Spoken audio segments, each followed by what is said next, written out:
Moutouanga manquer un respect, pas dans yo. Comme yo tiki a manqué un respect, je ne veux plus passer chez toi. Dans la famille, bah problème est engagé, bah problème est à la kaka. Ginny aussi le péchanga, c'est Simba. Exemple TV qui toque. Quand maman de ma bêta.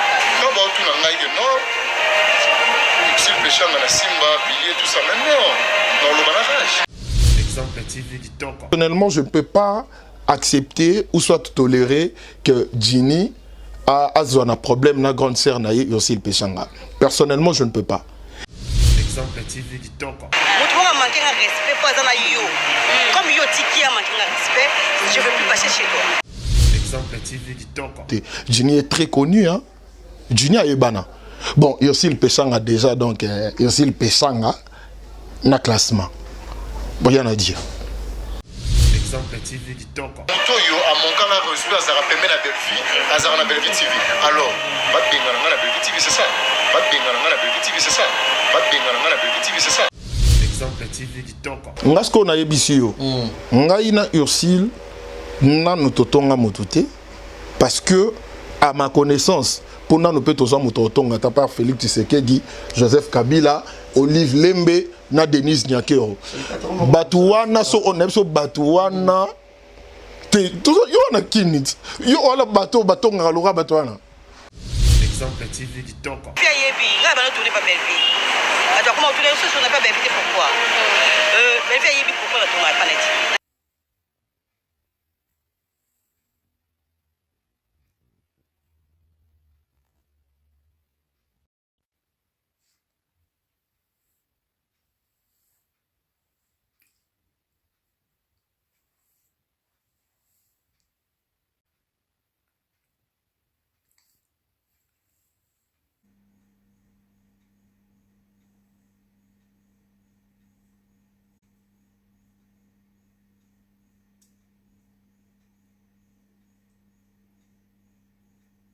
Beauté, j'espère que vous allez bien, c'est bel et bien Vanessa Herwig.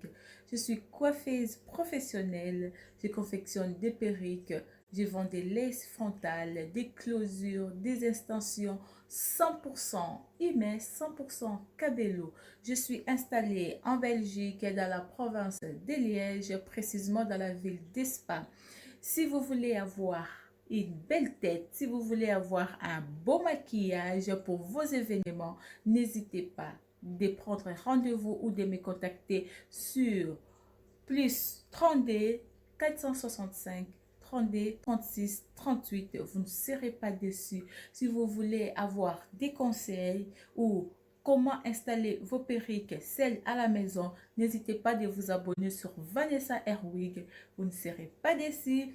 Bisous, bye bye. Naumela na se Yangona tuta tolote Yangona sala fierté Na loboko na yangu ya Yango nyose koki Ae ae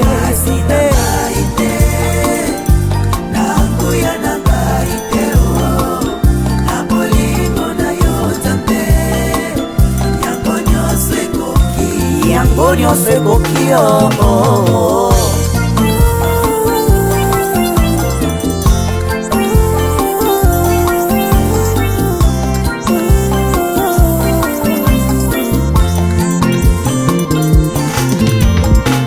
Ona nyoso Oza kosalilanga Alleluia Esengo nange komilo yembo Na yeko kubisa yo Kumama Kolo Yesu Kolo yabo Moinanga Nakumisio Mama Kolo Yesu Moingonanga ya motema Kolo yabo Olopotanga mosika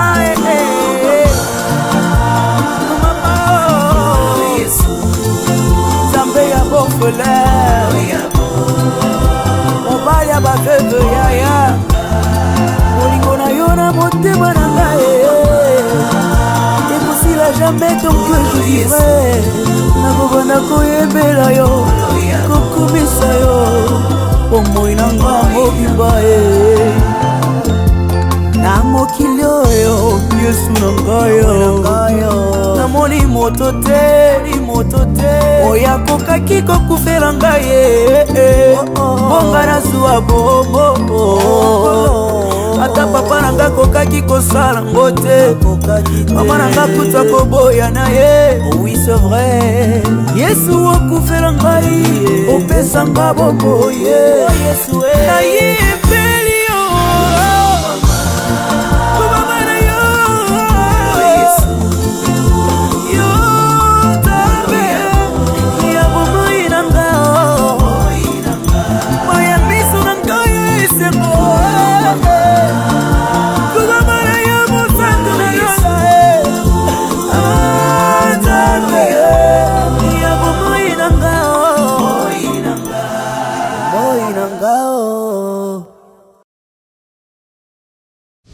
Exemple TV Kitoko, rien à dire.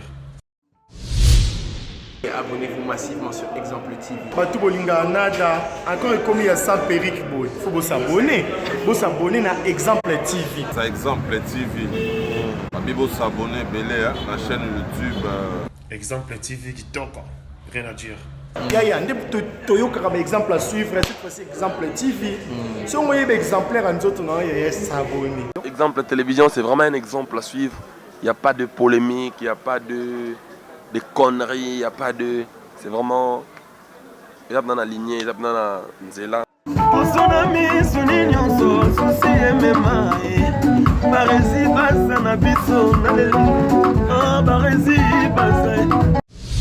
Exemple TV Kitoko, rien à dire. Voilà, grande est ma joie, je suis Barizi Baza, monsieur le journaliste. Bonsoir, bonjour mesdames et messieurs, c'est avec joie, avec honneur que j'ai toujours cette habitude de vous présenter cette émission. Vous nous suivez en direct de Kinshasa, la capitale de la République démocratique du Congo. Merci à Dieu à la prise de vue, merci à vous tous qui est en train de suivre cette émission. Vous êtes tellement nombreux, vous êtes plus de 19 000 abonnés à nous suivre et bientôt là nous avons totalisé 20 000 abonnés, donc bravo pour vous. Alors merci beaucoup pour cette marque de confiance. Alors ce que moi je pourrais vous donner en retour, c'est que les émissions bien traitées et bien diffusées. Aujourd'hui j'ai une personne, il est artiste comédien, mais des fois il vient, il change un peu de peau comme des caméléons en fait. Analyste aussi, donc nous allons parler de tout. Vraiment de tout, et surtout j'aime son côté franc. Voilà, franc. Voilà. Rapidement vrai et pour moi véridique, tout cela rapidement belé, sans parti pris, sans quoi que ce soit. Alors, avant de lui dire bonsoir et bienvenue, je dirais un grand merci à celui qui est derrière la caméra, malgré il est choqué. Bah, il est caméraman dans le téléphone. Parce que bah, il est au salati. Bah, il est au bon, on est le moine. Yannick Chamba, bah, il est caméraman téléphone. Un boss, le bal de ma mort, il y a eu pour les 23, c'est mon anniversaire le 23 avril. Yannick Chamba, mon boss, mon patron, il m'a dit reste calme, je vais gérer malgré le confinement. Ah, bah t'as beau ça, on peut pas business, quoi. Yannick Chamba Motema, il y a Clarisse Ganga, maman sociale, clin d'œil spécial à vous. Mot de confinement, Malik Arafat, Willy Claude Djama, Monica Makamofi des disques, Bébé Senior, le maman la Kenaï, et puis Primaël. Mais tapis dans maman la Juliana et puis Sam Junior, je lui salue, je lui mon petit de Kamazi, je réside dans la marée et moi la mamie, clin d'œil spécial à vous. Je suis avec Sherika Touma, un artiste bourré de talent, très intelligent, à carapé classe, à ce que moi diplôme moi loi, senior sur le Sarabien, tout sur un œil, puis n'a pas été là alors beaux appétits, un beau aura un son, bon naït, deux fois la mission. Bonsoir et bienvenue à Sherika Touma. Bonsoir Barizi Baza, monsieur le journaliste. Merci de m'accueillir à nouveau. Bonsoir, bonjour, Nabanoro, partout dans le monde, donc tout le monde qui est connecté, je vous salue. Voilà, Sherika Touma, je vais saluer toutes les personnes en Balinario, malgré les yibis rouges nangaya. Tu as la deuxième couleur nanga préférée. Ah bon? Ah ouais, donc première couleur est arabe bleu, deuxième Yara Rouge. Autre ça film moi je sais ma coquette bah m'a pas ça bon. Ah ouais. Ouais. Non hein. Bon on a bani mambo comme l'autre. Ouais, il y a longtemps depuis que vous faites de la main. Il a dit année. Bané va sur la liste. C'est net mon arrêt. Ah il y a comme film XY. C'est que Bané va sur la liste. Bah yo mon entend bon au Komara déjà. Mais il y a accroché à peine ma casté c'est dit quoi en fait. Il a accroché dans quel sens? Bon bah il y a que au Komara bah film na yo que nous demandons peut-être film tel XY et autres aussi les il y a telle personne.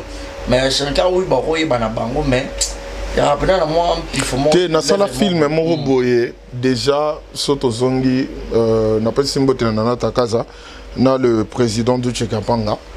Place au Talanga, film mon Zarana c'est Pelissa yo angato yaye.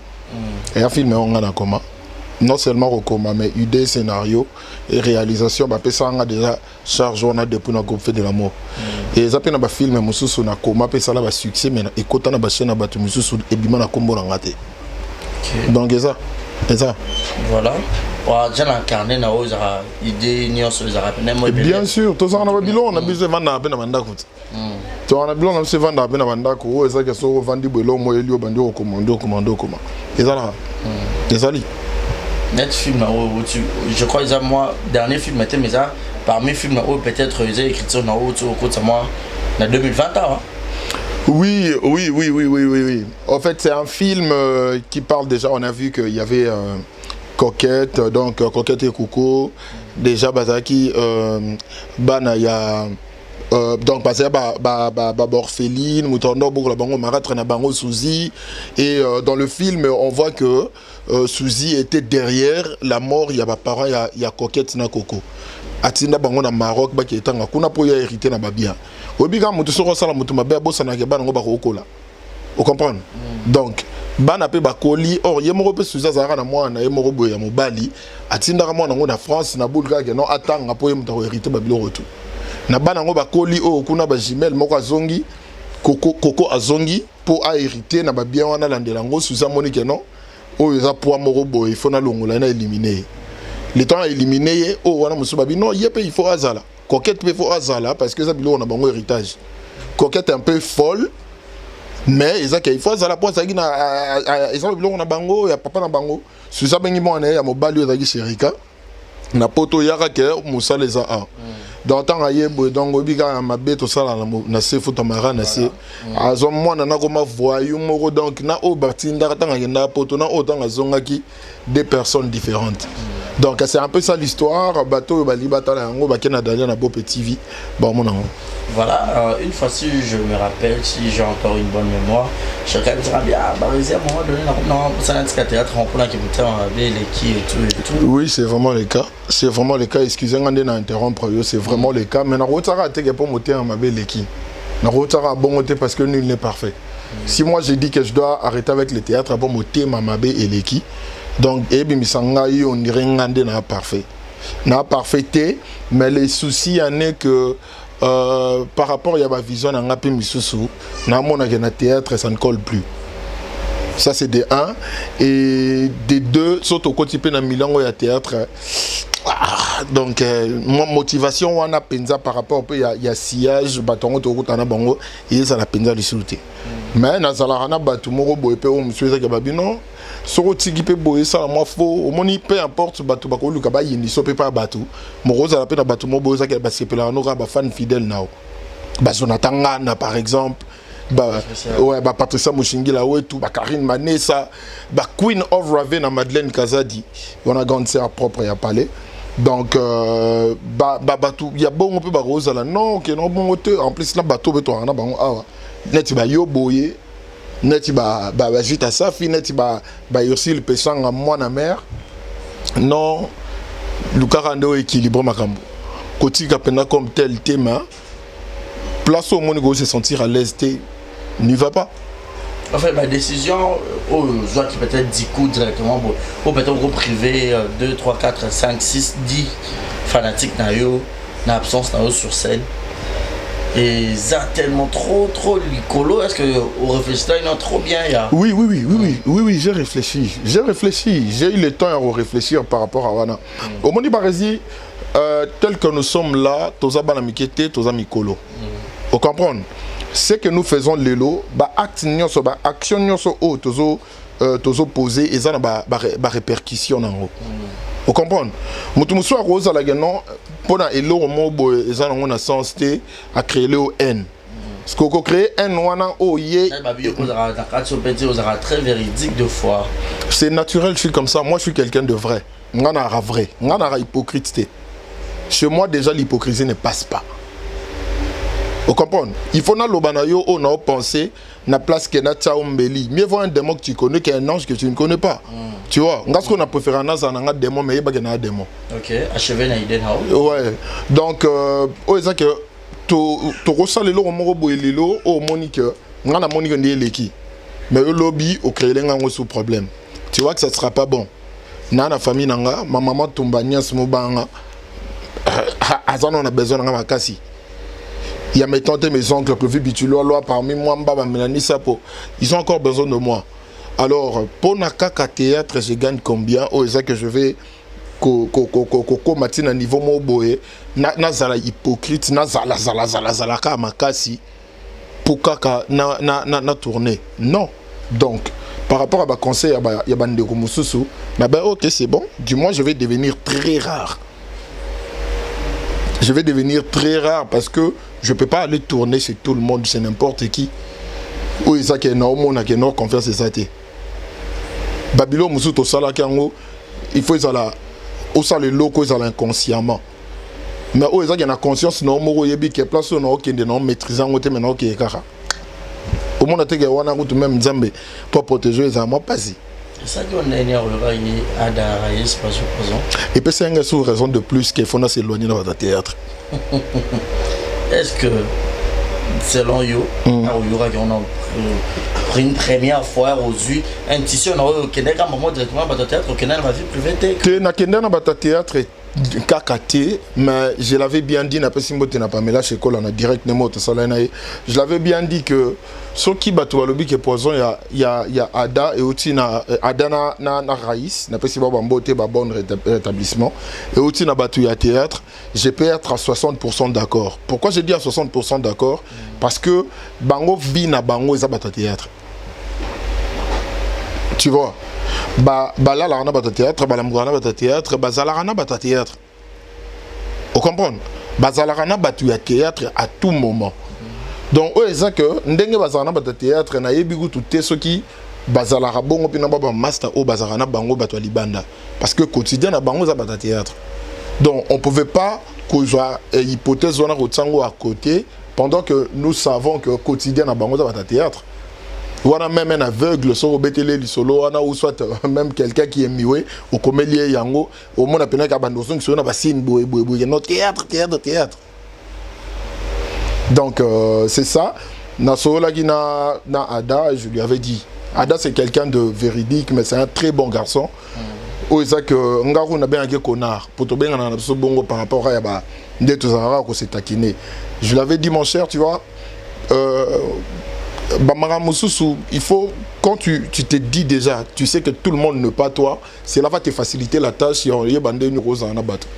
Parce que Mouto Azayote, il y a des bozanés dans la réaction de mon côté. Il y a des rose à ceux qui, ceux qui ont un kanda au lobby et après ça passe. Mais tout ça rose à la question au lobby de l'Ikambo et côtier. Tant qu'il y a un rapport à Ada comme ça, Ada peut te dire quelque chose comme ça, et tout ça. D'après lui, il y a dit que si il a bengo boki bo meli na bino au boro mela, il y a dit que ça passe. Mais là, nous sommes à bon côté, ma salle semblant. Que tant au bengi wana nino c'est bon donc il faut être prudent. Je ne dis pas que personne a bangomi balé au théâtre ou pas parce que c'est déjà un terrain que je ne maîtrise pas trop.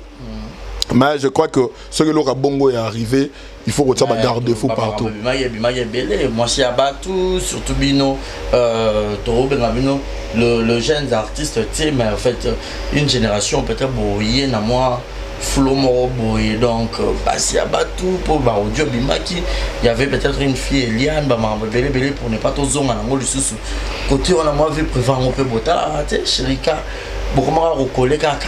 Chérika tambola nini na vie privée non peut-être l'eau mora ma béco mais là peut-être par raison sous yo au quartier de théâtre peut-être ils collent on a vie privée non beaucoup moins recoller kaka théâtre pour aller pour bozarana bango.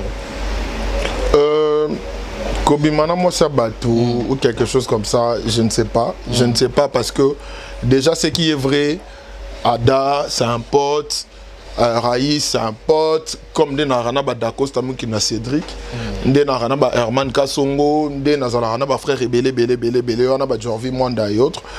Mais tous Zalara Penza, tu as rappelé intime. Tu vois, moi, quotidien, je suis théâtre. Ils ont moi battu à théâtre, mon robot, ils ont que non, battu dans la peine, tu as trop. Mais tout ça là de quotidien, on a peine à théâtre. Même bah oyo, mo qui les habite, on a bango ba pirouana, tout le monde en a bis au pétroté. Mais ce qui est vrai, c'est que le roi bat téléphone, les a, n'est tout solo là trop. Donc.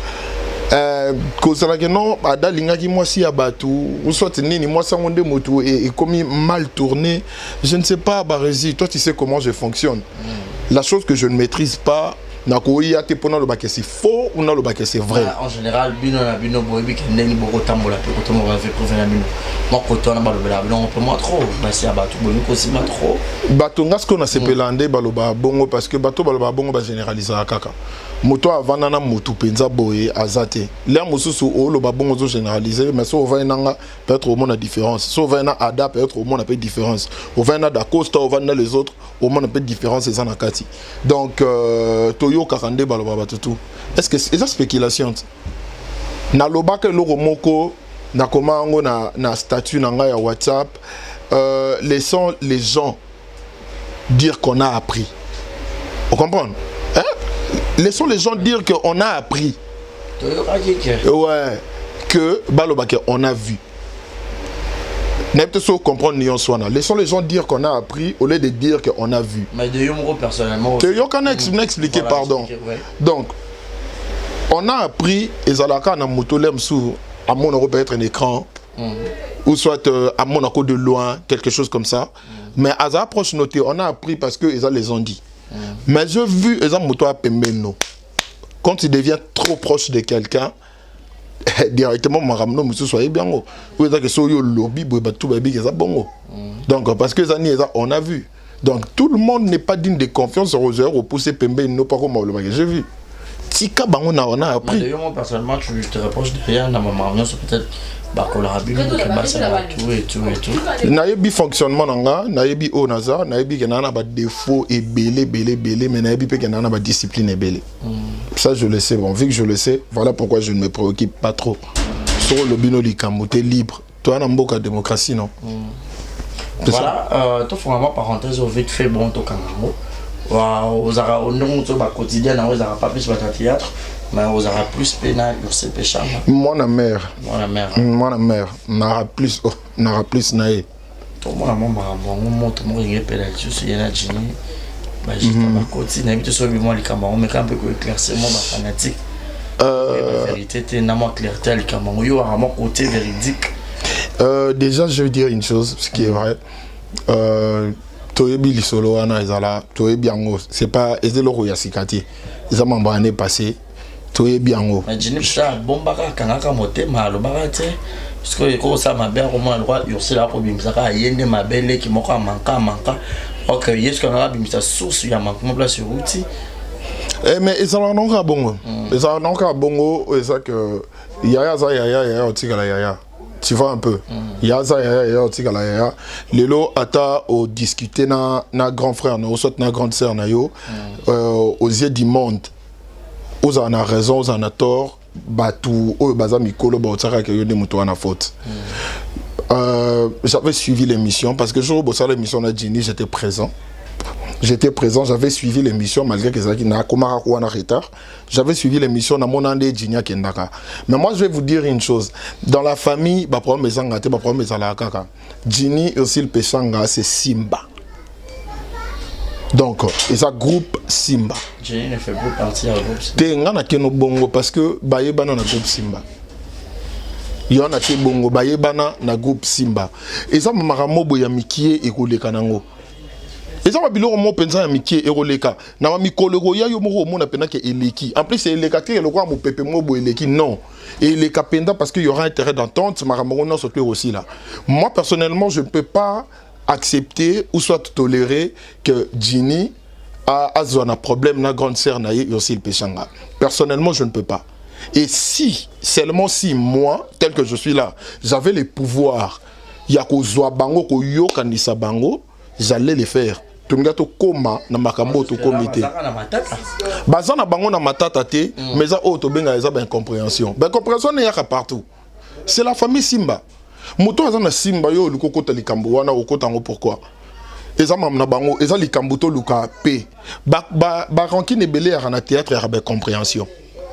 Ba rankine eza keno to sali discussion mo boy to bebani boy na théâtre eza mukie. Et belé za ben compréhension. Vu que mutu na mutu alingi aza danger na kwa na ye, ya ngwana siko ko za la danger na kwa na yo, nde esa la ka ke non ah le weke boy na ke na ngo boy. Et en plus, comme je l'ai dit, Simba c'est la famille. Lelo ya bango so bien boy en pleurs boy ça pour bayebana. Parce que Ginny Star lui indou la mona lemba tonga na pesi mbote. Ginny est très connu hein. Ginny a yebana. Bon, Yosil Pechanga déjà donc Yosil Pechanga na classement. Bon, rien à dire.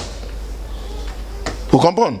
Donc ça n'a rien à voir. Ginny a connu Yosil Pechanga ça na classement lundi. Donc ce qui signifie que pour bayebana yango wana et pésu en pleurs oyo mais bon bongi ça et ça compréhension.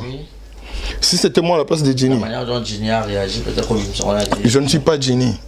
Non, admettons c'était toi à sa place. Ça dépend qu'il y a mon père. Moutounio soit dans un tempérament naïe. Moutounio soit dans un tempérament naïe.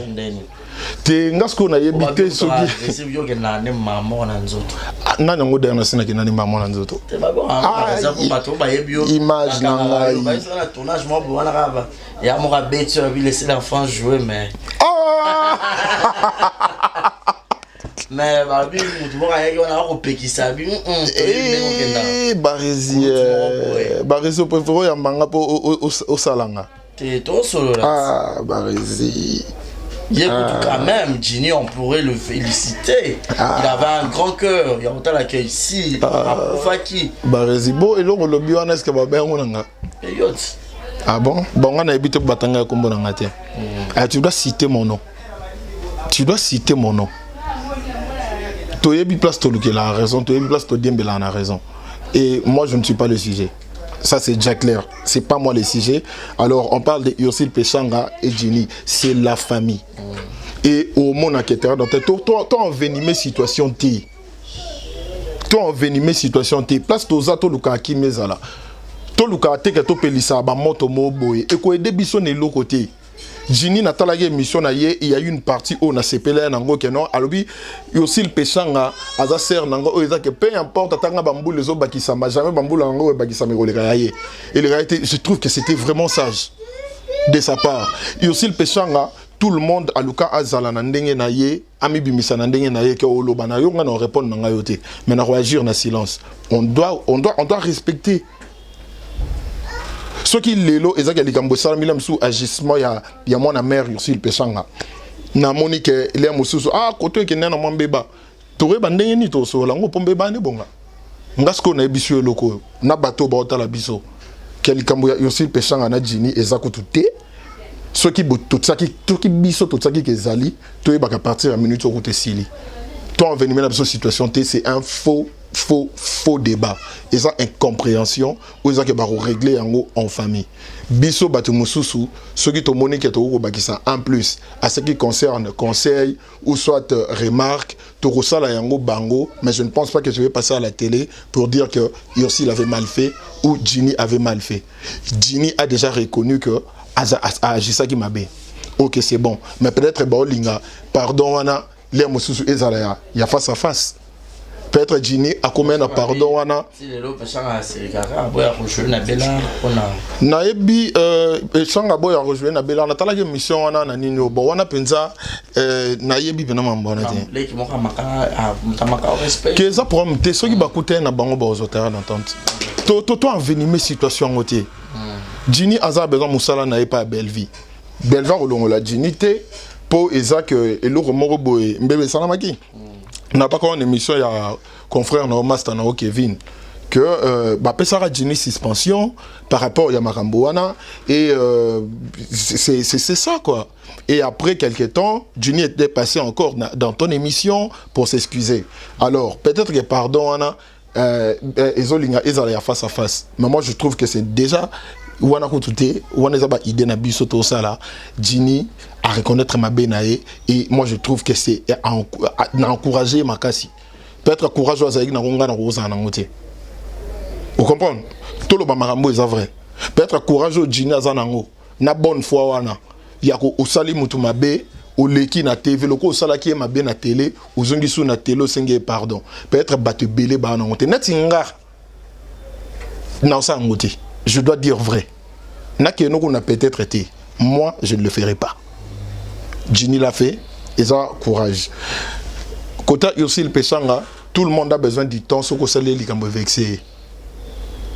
Je ne sais pas si je me fais comprendre. Tout le monde a besoin du temps, ce que c'est les likambo vexé. Ginny, par rapport à la analyse naie, à mon avis, mutasala ki ma beza grande sœur naie. Na peut so boyo rande na lo ba grande sœur naie pour dire que tout côté ça na biso ba ki songi na katité. Grande sœur naie oh yé a monique grande sœur nanga koto abeta ki moi mabe yango wana il faut ekende bongo maintenant à digérer à comprendre kabi na kene na mabe yanga sengi pardon ba obongi ça c'est la famille to ba fan o ba sepela na Ginny parce que je sais déjà va retraité déjà ma vie on la trouve trop orgueilleuse et tout. Bon, quelques fanatiques et tout, vu que je pose à Ranaï, parce que tout le monde n'est pas apparition, il y a une fille, Gita, je crois. Gita, sa fille, t'appelles si un bot et sa fille. C'est moi Clarté, il y a les Kambango, pour bazar Ranaï, et tu vois, bêtiment, les soulans, on est zalaki, à Limboli, les Kambango, on est zalaki. Bon, au fait, moi je ne peux pas dire que le rejite à lobby ma bé ou soit à lobby malamu. Et ça, à vie naïe. Et ça, à vie à Gita. Nathalie peut analyse, il y a des mères, Nathalie analyse na yo. Et ça, à vie, il y a des mères. Mutuna mutako pesa, oh, il y a Monica ko pesa. Oui, Mutuna mutako loba, oh, il y a Monica ko loba par rapport à la situation. Mais je ne peux pas passer à la télé pour dire que oh, bah saliango boye, bah saliango boye, bah saliango boye. Et aussi le pesanga orgueilleuse. Il y a de ces gens où bah préférer un orgueil. Moi par exemple. Orgueil à Ursil, Pechanga, mon mère, na lingango makasi. Parce que du moins, à la kisa kaza orgueilleuse. Biso bato to ala ranaye, orgueil yango, nga na ne dérangeant nga ngate. Donc na préférant.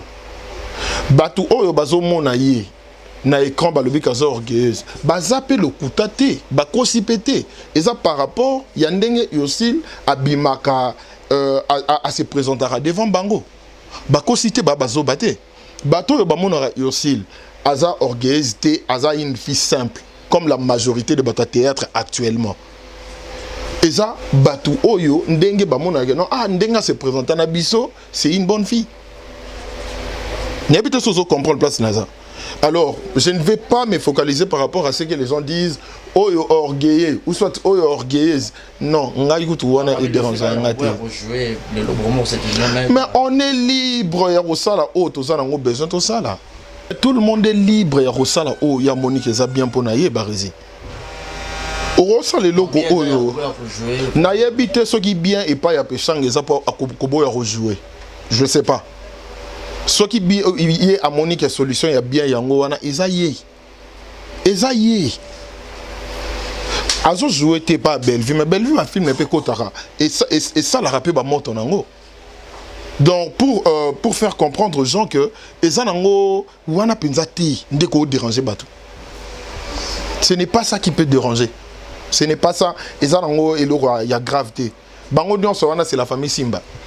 C'est la famille Simba donc sans micro. La famille Simba aussi longtemps que Ursule elle est pardon, dans Simba, mais Ginny n'est plus là-bas. Parce qu'aux familles Simba, qui pourrait peut-être être soit l'église au milieu du village à Zoa, afin de savoir lui-même le président Elombe. Non, on a constaté que lui-même le président Elombe, tout c'est lui, Oyo Azala na Simbata pour un jour, à cause de l'année par mois. Ils ont gravité, na rokota na terrain, on a été. Tout le monde est responsable. Moutounio so ayebi eloko azosala. Je veux pas. Il y a quoi nene? Il y a eu cela ligne. Tala, au moni mara mususu to tika bongo. To tika ka batuba nino bongo. Non, on est humain peut-être. Te to tika akobo ya eloko wana te. Nani a proposé? Donc Moutouna proposé bango te juste assez que yango likamoro. Mais yo bochaka sima yo pour proposer bango.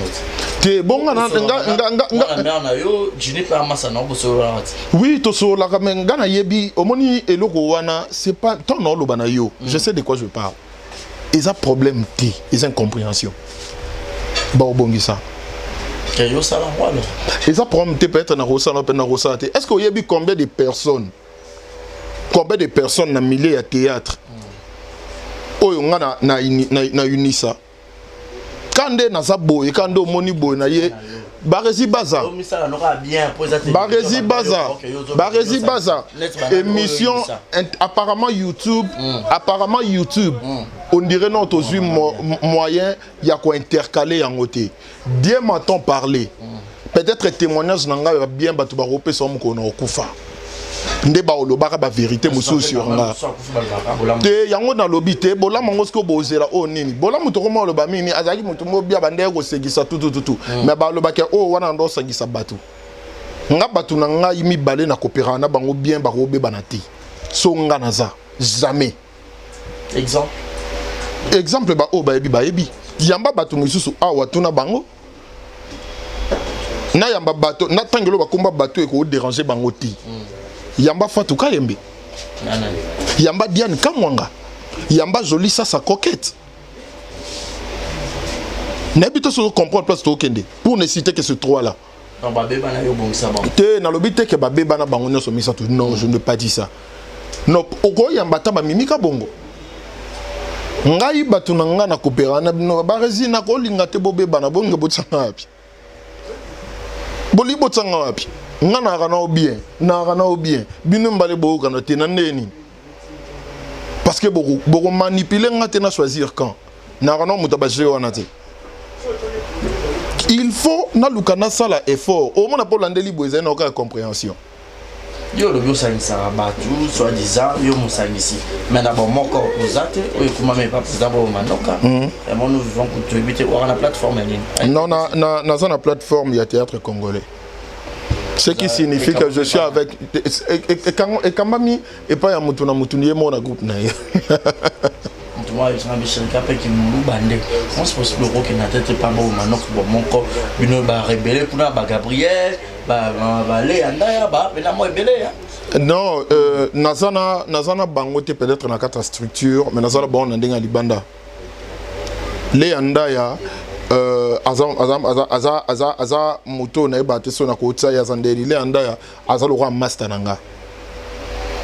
Vous comprenez? Ce n'est pas parce que pour mon appel na prompté na Arabiana ba Teresa ba na kati kuna Teresa anachika ser nanga na pese mbote Teresa za na kati le andaya bishop azana kati ba diane kamwanga bazana ba kati wana.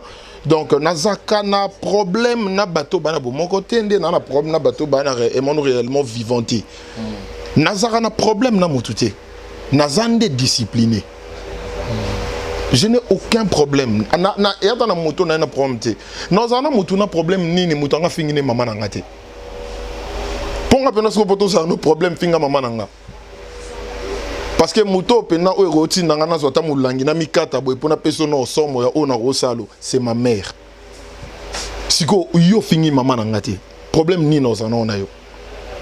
Si tu insultes par exemple ma mère, c'est en ces moments-là que je dirais que oh yongana NON na tombe na comment dirais-je na ebembe nanga ayate po ya epe no yate. Parce que mutunga so derayo fingi mama yeba ngana o croix pour dire bon. Parce que pour banana bota mana na finga mama mutute. Parce que batunyo surtout ya théâtre mutafinga mama nanga zate. na robomana na bango pourquoi.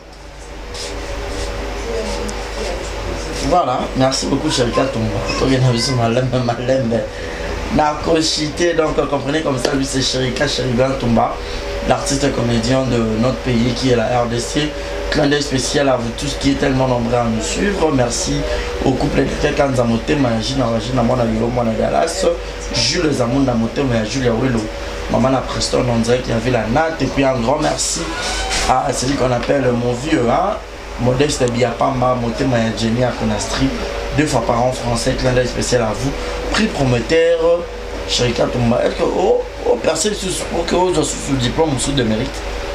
Je sais pas, mais je crois que tout ce que je peux avoir actuellement me suffit. Je ne dis pas que c'est bon, mais ça me suffit. Je ne me plains pas. Dieu a fait grâce à ce que nous allons récompenser, n'a prix prometteur. Donc cela signifie que j'ai eu à bosser pour mériter ce prix. C'est bon. Soué nangeza atanga itata mutu mususu na soki nzamba sali grâce et que nzotinga award mususu ye mutu mususu azui yango, ça va pas me déranger. Voilà. Un mot pour faire peut-être la parenthèse, il y a Jenny et puis aussi, quel est peut-être le message pour lancer Bango, particulièrement devant la caméra? Les messages qu'on a lancé les Bango, c'est que n'oubliez pas que Bino Nyoso, Gina Zalana Simba, Zasona Simba, c'est la famille Simba. C'est la famille Simba. Place où soki boyo kanyezate boroye ba mutu nini oyo bino bozo bimisa mabe na miso bato. Parce qu'il y a aussi certaines personnes qui nous ont appelés et qui nous ont dit mais non attends ndeni roza bonda simba, est-ce que batu misusu penda na simba mikolo bazate po baluka ba mamoto oyo?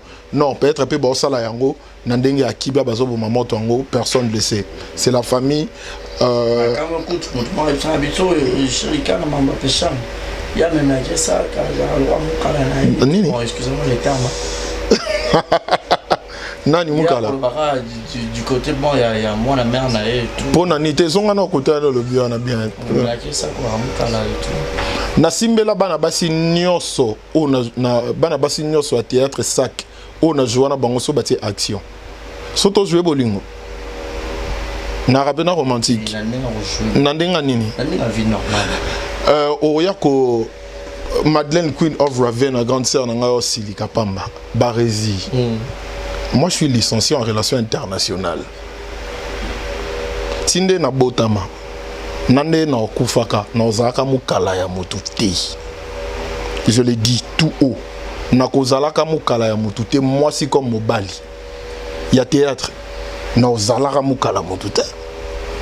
Mutu nini ya théâtre oyo akoloba. Kenon nde toza lelo boye to côte avril boye kenon yaka zwa quelque chose au kendo futandako mutu nini ya théâtre ezala govandi bo à l'occasion de rien du tout kabeli ombongo o asayela nga bongo ate na ozala mukala mutu te nazara juste vrai parce que Ursule m'a montré son cœur ala kisanga motema na yeke elle est vraie envers moi. Aujourd'hui na goza à la place mo boye ba tangi kombo langa na ndenga mabe soki Ursula azana na lali pongi na ebi que aozongi sabatu wana na nzela sans pour autant kutunga na yeba. C'est rare de trouver ce genre de personnes dans le milieu théâtre. Nazara mukala Ursula te nde na kozala pe mukala ya mutu te na théâtre. Na kozala mukala ya mutu te pour na théâtre mutu sela nga pe loko azati. N'habite ça aussi comprendre. Parce que mère na biso a mère na bato ça ba film ngo na koma opona ona ko ke do tourner pour Monique obenga bengo senga bazozo nako mutu moko peti a koleka alobi que ngana benga ye na senga film soki bato bakanti bongo za na ope mabete mais bato barananga yo arananga toko sa publicité yo arananga ti o te to lo makambo za vrai barezi yo ozalananga te parmi les gens de la presse que j'estime beaucoup o ezake barapé proche nanga ba film na route roman opona o a rejouer Barési, on ne peut pas faire quelque chose sans qu'on se sentir mal. Ah non, en tout cas, moi, la mère, merci beaucoup dans ma conseil. Pour ceux qui étaient mes théâtres, en gros, pensa na tiki ango. Ceux qui étaient théâtres, mais na tiki. Pardon? Ngana nani? Ah, Barési. Barési. Na otonga. Natsa na leti nga poza na plateau. Na otonga neti nani? Poza nani? Biso nyonso toyebi banda makambo ya nino ya coronavirus eye banda tokota 2020. Est-ce qu'il y a un moto yo congolais à Tonga koleka Félix Tshisekedi? Donc yo lingo longola na oka Félix Tshisekedi tia pas pozo bata théâtre mo botie na place na bango. Et ana moto yo congolais à Tonga koleka Joseph Kabila. Et ana moto congolais à Tonga koleka maman Olive Lembe, mama ni mama. Et ana moto congolais à Tonga koleka maman Denise Nyankero. Olongoli 4 personnalités wana pozo batuno ya théâtre otia. Na otonga nani so na tongi après na zwi nini tant na otonga moto théâtre na o gagner nini tout le mambo monsieur c'est vrai au moni mabe ya théâtre ça poto comme ofingisa éducation to pas ba parents tu vois vraiment quelqu'un qui est bien éduqué mais tant wa na théâtre sangani directement a commis mal éduqué par rapport à bateau ba otala na bateau bazawana.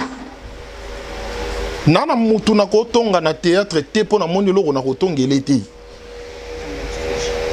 Je peux prendre un exemple na kotonga na théâtre. En fait Barési, pardon, aidez-moi parce que je vais éclaircir les choses. Je vais être clair avec ceux qui me suivent.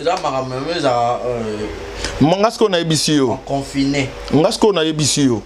Ngai na Ursule na nutotonga mutute parce que à ma connaissance pour nous peut tous mototonga ta part Félix Tshisekedi, Joseph Kabila, Olive Lembe, na Denise Nyankero.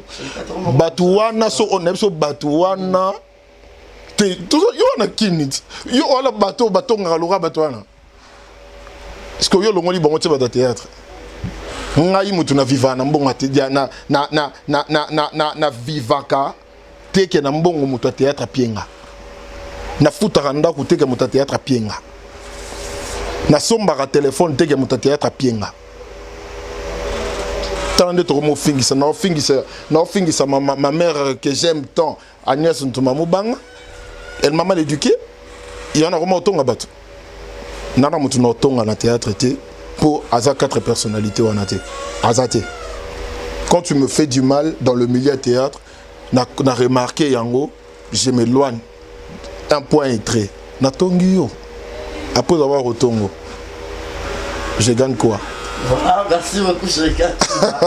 Faute du temps, ça me fait défaut, donc nous avons essayé de discuter un tout petit peu, surtout sur cette affaire. J'ai voulu le chercher parce qu'il est un peu très rapproché de Ursule Péchana Black, dont je lui fais de gros coucou et puis de gros bisous là où elle va suivre cette émission. Alors, Chérika Toumba, nous sommes arrivés pratiquement à la fin. Quel est peut-être un mot, quel est peut-être le message, et surtout nous sommes confinés. Virus de Ranger Batoubélé, vous avez né le 18 avril, je vous signale sur ce plateau, il est né le 18 avril et moi je suis né le 23 avril, donc entre nous les avriliens.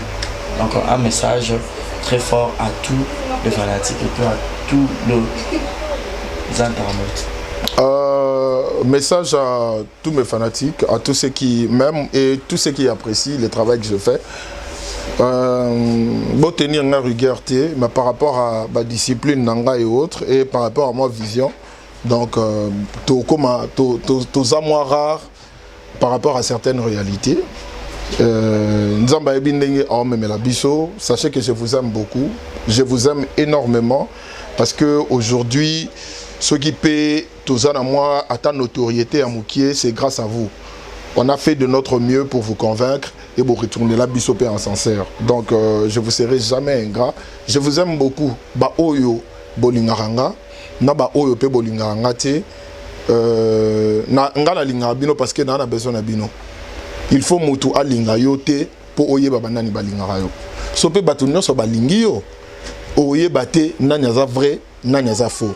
Donc ba oyo balingaranga na ba o balinganga te naza na besoin na bino ba o bolinganga te bo se manifester pour na yeba ke o ya linganga te o nde mutalinganga na pesimbo te na batu nyonso oyo ba Rolanda émission oyo et je vais leur dire avant nakata pour na mondo solinga de ming mamba pesanga ah de émission c'est non ya pesanga non même pas donc pesanga oyebi nde tosolaki oyebi motema na bo mama wa kanango tu ne ozana tina te oluko sala lelo moko boye pour au moins changer image na yo ou soit image o batu bazana ngo na yo ma oyebi oyo zali na kati oyebi pe oyo zanango oyebi nde tosolaki Ginny Star le Hindu la mwana lemba ya Tongo Star Ursil Pesanga c'est ta sœur microbe ezate eza vraiment sans microbe bon mon on a micro qui problème en côté ezaki juste compréhension toi venir bien dans cette situation parce que c'est la famille Simba surtout dédicace à Batunio sur la bio batale émission Oyo Madeleine Kazadi Queen of Ravenna la maman de Chanel Dorian Cameron Queen of Ravenna donc les États-Unis ils ont royaume tema yo za reine kuna Jonathan Gana la formidable Jonathan Gana plus que toi tu meurs. Donc, on a passé tes places aux alliés, on dirait qu'à Canada. Et sans oublier ma tante Clovie Bituloa, mon oncle parmi Mwamba, Mélanie Sapo, Lisat Moutelesi, Iguet Ngalula, oh là là, j'ai oublié qui, Glody Galliano, garçon de luxe. On a passé des places aux alliés, Goss Mayele, et puis. Nani lisusu na bosani na pesi mbote na mon président Douche Kapanga na pesi mbote place za na pesi mbote na ba comédien surtout ba na poto Papi Kader Mike la Duchesse Ons Luzolo Metampinga na pesi mbote na vie na ngai Willy Mambu na pesi mbote place za donc domaze tante na rafane ne mabe domaze na rafane no Bibish Siara na pesi mbote Bibish Tuseku donc batu nyonso Sonia Evoloko donc batu nyonso Fatou Miracle na pesi mbote na tanga komba Fatou Kaimbe bia ouais donc na pesi mbote na batu nyonso ba Holanda ba comédien tout au ba Holanda Zigura Apo Firenze Johnny Fay nan Jesus Zélana, président Mimi n'a fait mbote place à ça. Je viens surtout là et puis Lipati et Sengo avec Nanga Izamolaï n'a pas si mbote Maxi Bondoé Natasha Bouja. Comment on est Natasha Bouja. N'a pas si mbote et na Kinshasa pe batu batalara. Petite sœur Nangaï princesse Ilunga Ilustar. Alingo manqué be mission Nangate. J'avais déjà cité le nom de Coquette, Diane Kamwanga aussi. Aussi le Pechanga mon mère.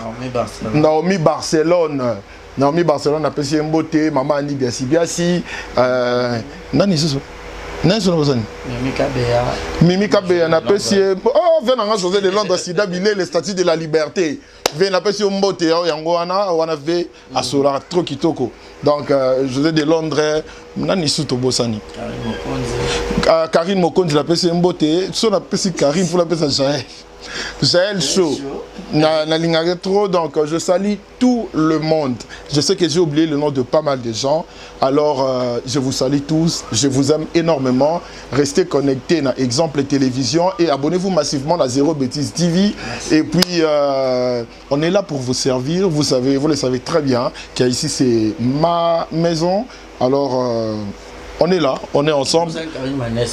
Karine Manessa, le 18, Benganga parce que tu es au côté avril. Karine Manessa, maman exaucée Emmanuel. N'a pas si on mbote place aux arts. N'a pas déjà comment il besoin non. Karine Manessa, n'a pas si on mbote place aux arts. Et puis merci à toi Barisi Baza, mais c'est les journalistes de m'avoir reçu. Je suis très émerveilleux. Voilà. Au palais quoi. Donc c'est toujours avec Giovanni Baza vraiment donc voilà. C'est la personne de voilà. Neda Silva. Voilà donc oui. Baza bon. Voilà donc merci beaucoup. C'est toujours avec ce plaisir que j'ai cette habitude de présenter cette émission.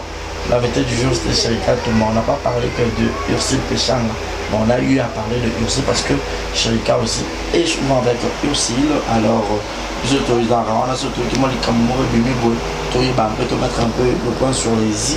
Alors, grand merci à toi, Jonathan. Jonathan, Marcus de Killer, mon ami, je te salue. Ah ouais, Marcus, je te salue. Voilà, donc pour tous les musiciens, aux musiciens congolais, vous avez besoin de se produire à niveau des États-Unis d'Amérique. Patricia Mouchingi là, oui. Voilà. On appelle ça Patricia Mouchingi. Oui, toi. Donc, toi, ça dit là, Patricia et Yoa. Alors, je disais déjà, comprenez comme ça, nous vivons l'époque de Fachi, hein, son excellence béton. Donc, Félix Antoine Tshisekedi, mon président. Alors, aux musiciens, tu es un musicien, vous avez besoin de se produire au niveau des États-Unis d'Amérique. Là, vous allez retrouver Patrick Jomali, il est là. Vous avez besoin de un concert, vous avez la choqueuse, vous avez la nuance. Vous avez besoin des États-Unis en tant qu'artiste musicien. Vous avez Gez Mawet, vous avez Inos Bi, vous avez Robinho Mundi, vous Fabrigas et tous les autres.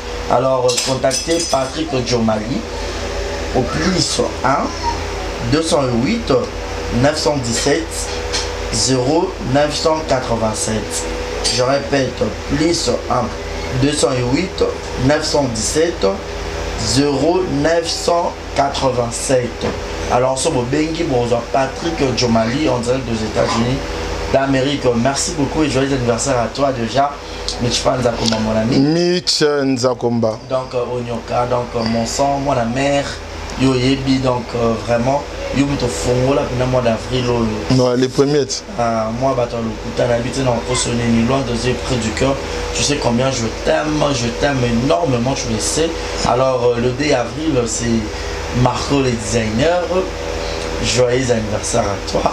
Et moi c'est le 23 avril. Et Chérika c'est le 18 avril. Mimika Bongo le 10 avril. Mimika Bongo le 10 avril. Ah vraiment je suis très ému, je suis très content. Aussi longtemps, tout on a de vrai, en avril, et puis Aminata son père. Ah, Aminata son père. Voilà, son père, Bomalanga. N'a pas si mbote na sifalo quoi. L'équation sans micro. Sharoufa Murphy. Voilà, Sharoufa Murphy. Na bossa ni suna ni poba aussi ligilanga so na tangi wa kumona bamote ya. Baxi FM Fanny Masudi. Et Bakata Nicole Masengo. Yebi j'ai oublié qui Mao qui voulait dans batu nyor sur quoi na pesi ba mbote. Ah Nene Bolembo Gabriel na pesi mbote ya Nene. Donc je salue tout le monde. Papa Masumu. Papa Masumu de Brandé la pesi mbote. Mon vieux Adolphe Pakaloui, Alain Chituka Mayonnaise, Modero Totokani, président Bobo Mano, qui a fait mbote, n'a pas mbote na batu nyonso. Tout le monde. Et le badbajou dédicace. Pour l'anniversaire, on vous aime, alors restez connectés, restez toujours ici. Exemple de télévision, abonnez-vous, partagez cette émission massivement. Portez-vous bien et bonne suite de programme. Bye bye.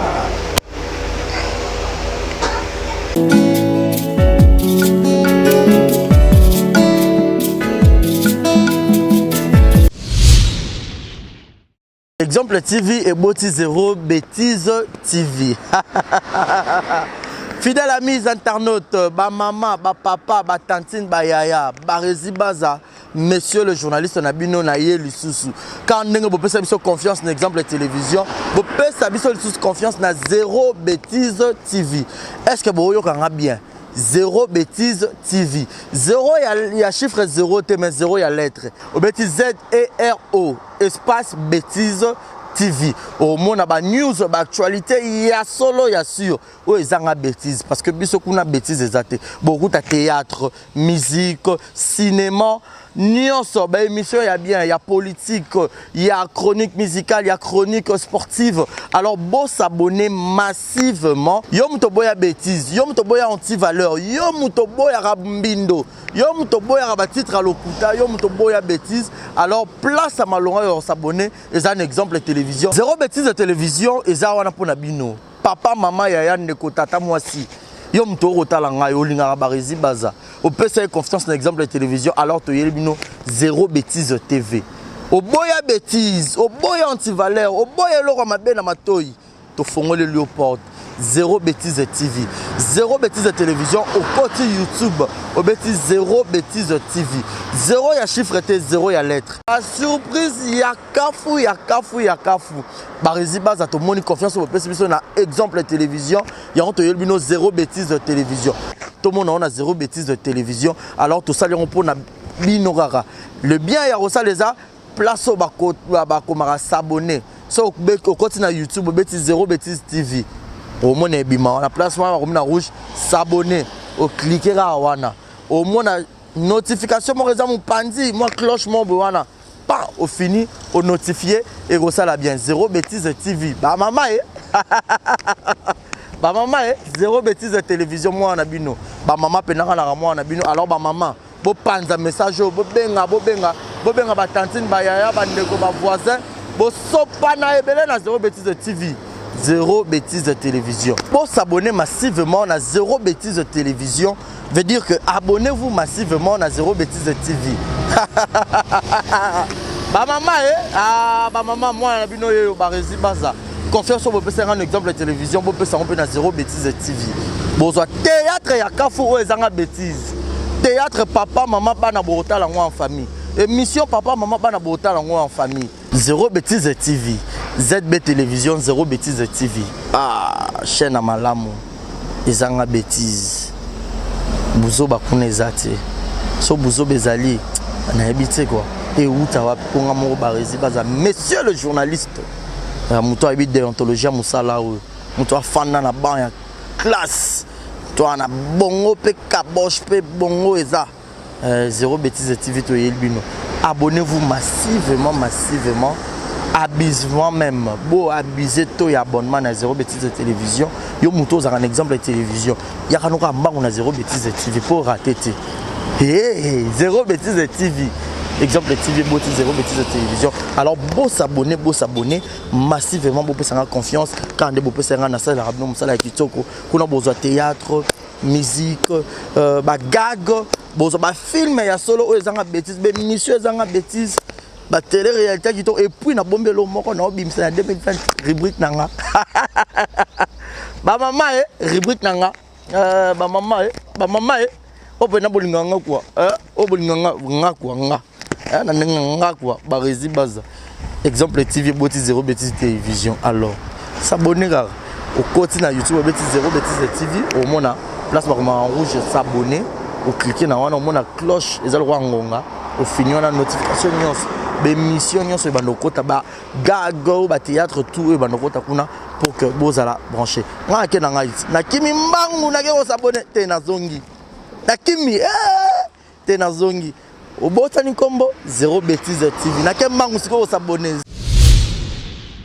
Voilà, bonjour, bonsoir. Batunion sur place Bogota Labiso, Mbote Nabino. Partout dans le monde, non seulement la communauté congolaise, mais les Ivoiriens, le Gabonais, le Français, partout où vous suivez exemple de télévision, Barizi Baza, monsieur le journaliste Nabino Yeyo. Alors, je suis venu vers vous pour vous annoncer que désormais, Barizi Baza, exemple de télévision, tout ça, les fondations. Barizi Baza. Fondation Barizi Baza eza wana pona ko aider pona ko sunga bato nyonso bazana ba problème. Bao nyonso bazana ba problème, ezala ba problème mo ko toucher peut-être social, bazanga ya kolia bazanga ya komela. Nzamba tout nsi motema nanga ya mukie oyo to kubanda rozo to banda ko kabola yango. Na ba orphelin, na ba na bitike, na ba parents, comme déjà na ba âge avancé, peut-être ba tika bango na ba veuve en fait, ba vieillard, ba veuve et tout, to bando kabana bango, yo muto kozala toucher au bando ta la biso, kozala besoin de contribuer à pas à 100 francs parce que la Bible nous dit c'est lui qui donne aux pauvres prêtre à Dieu. Alors sur un yo dev sanzambe bomengona oyo zora to moi muki oyo zoro kabola ngona bango alors to bando ke komemela ya bango parce que par exemple la télévision les appenda exemple donc toza wana pona ONG na biso auto lancer yango accompagné avec Yannick Chamba qui est mon sponsor, qui est mon boss, Yenem Taza, pendant toucher na likamanga bi Barizi, pourquoi pas 100 francs on a pena zorato kabola on a banabiti ke orphelin to bando kita to bando ça la descente. Alors numéro na biso za affiché wana yom tozo ta la biso ozana elamba ozana carton bando tinda ba père ba chaussures ya bana ya ba âge nyonso osangisi kara to bando memela bango et pas na biso za en toute sincérité. Tout ça, mais c'est une question de conviction, une question, il y a motema donc nous tous a touché accompagné de Yannick Chambawa que Barezi Bazana contribué à la vision pour que tout aider ba orphelin donc mututo kota la biso dans besoin ou aider ba orphelin ko hésiter te benga biso adresse à kitoko yango yo exemple télévision merci fondation Yabino Yangwana merci beaucoup.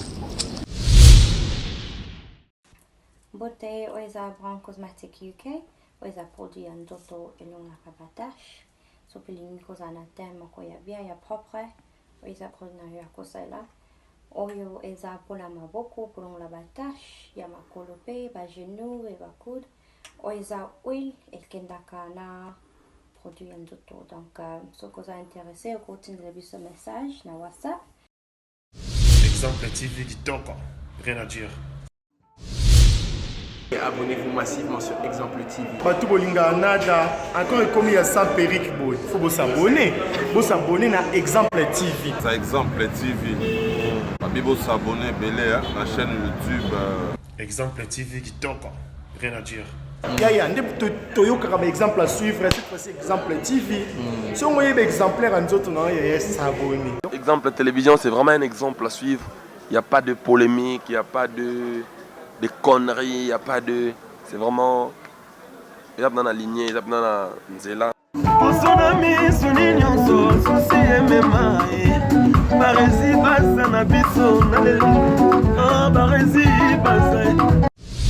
Exemple TV Kitoko, rien à dire.